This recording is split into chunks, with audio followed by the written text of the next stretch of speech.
After my last experience, my parents reminded me of another story from my childhood.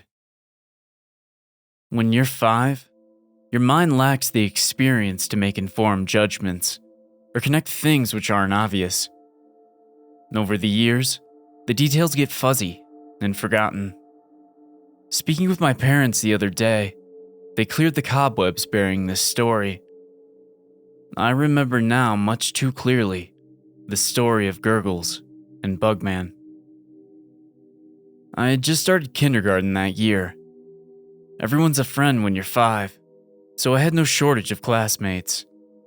But coming from a poor family, I didn't get to see much of them outside of school. My parents spent all their waking hours trying to make ends meet and didn't have time to ferry me from house to house. So I spent my early years mostly keeping to myself, playing with the random assortment of knickknacks from the shelf in my room.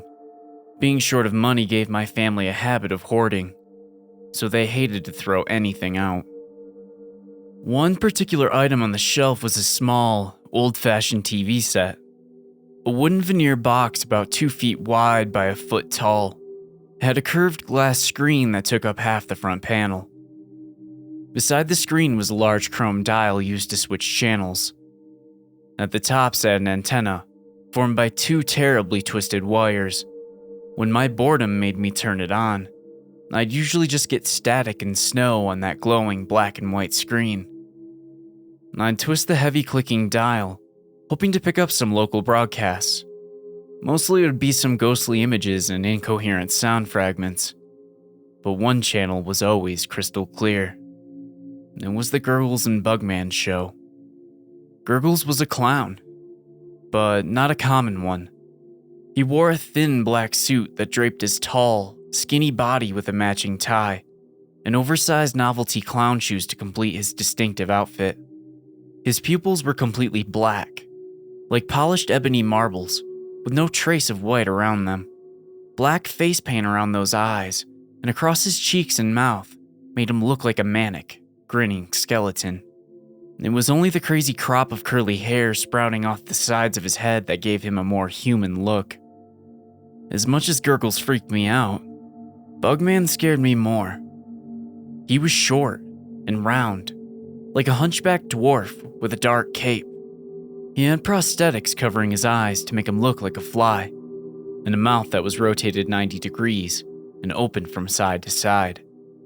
The show itself was like candid camera, with pranks played on unsuspecting people.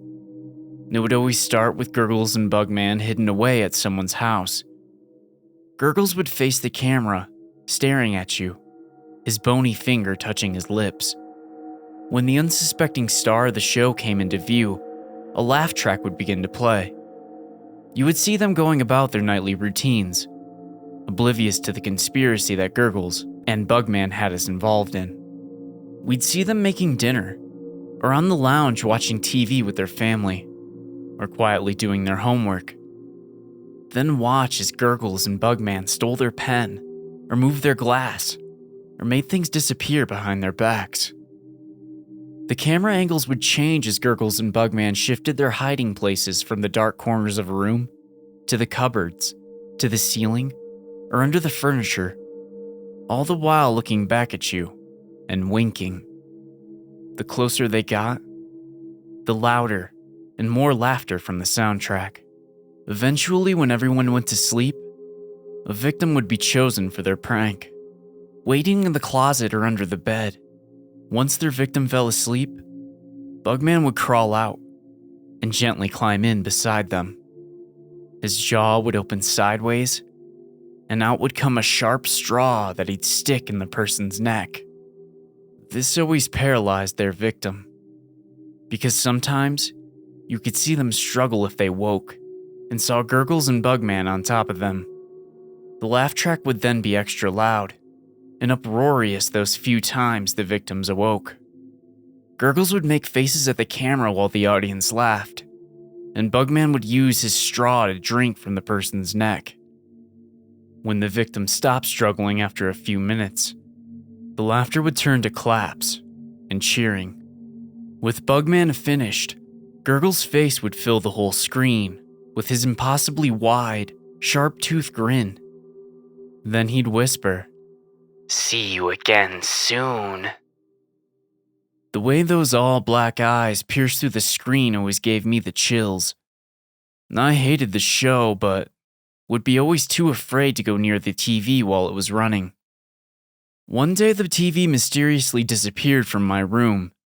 My parents told my 5-year-old self that they sold it to pay some bills. I accepted that without question. I was kinda glad it was gone. But yesterday when I asked them about that TV again, they exchanged nervous glances, then filled in some missing gaps from my childhood.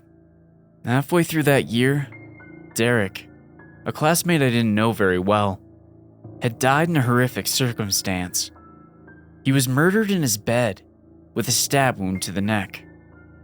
No evidence of a break-in was ever found, so his distraught parents were taken into custody as the primary suspects. They denied all the allegations against them.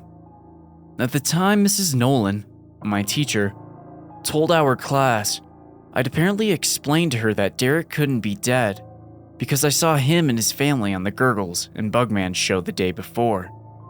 When Mrs. Nolan mentioned to my parents what I'd said, they'd immediately taken the TV from my room, driven it to a junkyard, and had it burnt to nothing but ashes and molten metal. That TV was in my room because it had always been broken. It was never plugged in the whole time it sat on my shelf. Whatever I saw on that screen, it wasn't from a station. So that's my story of Gurgles and Bugman. But I'm not sure if that's really the end though. After all, do Gurgles and Bugman still perform their nightly show for some unsuspecting viewer somewhere in this world? And if so, who will be their next star? Hello everyone, and thanks again for listening to Possessed Radio. And as always, I'm your host Steven, and I just want to say that I'm trying to upload a little more frequently. I know this is shorter compared to what I usually do, but some of the old stuff I just really enjoy. So if you have any suggestions for me, I would love to go check out some stories. And again, remember, I do have a subreddit to submit stories to if you'd like me to read some. That'll be down in the link below. And thanks again for listening, guys. I really appreciate it as always. Again, I can't do any of this without you. So thanks again for listening. Take care. And as always, keep the lights off.